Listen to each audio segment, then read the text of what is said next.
One of the things that kills me and it really pains me about medtech innovation is that we have some of like the brightest and smartest people and most brilliant biomedical engineers and mechanical engineers and stuff. And I feel like the way that we innovate like hasn't really changed in like 10 to 15 years. And I think like one proof point of that is the fact that we're still using paper-based quality management systems. Like over 50% of people are still using those when eQMSs exist and are great. And like, I just feel like there's that saying of like, are you working in the business or working on the business, right? Where it's like, when you're in the business, you're too in the weeds. You can't really make like big strategic changes, kind of just like, bogged down.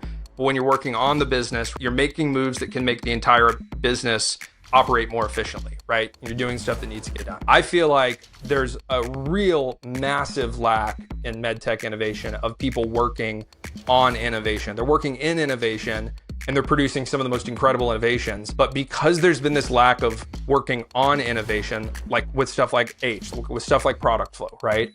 That we have seen still the cost and the time to develop a medical device, it seems like it's getting longer and more expensive. You know what I mean? Like it's not going the other way. The cost to develop software has compressed down to like almost nothing, right? Like days, hours, and $30, right? You get a Replit account and you spend 2 hours and you can have a functioning web app. I love that about this because we have to have a future in the immediate and near future where developing and getting a medical device to market takes less time and costs less money. And I think this is the type of stuff, these products are the type of things that can do that.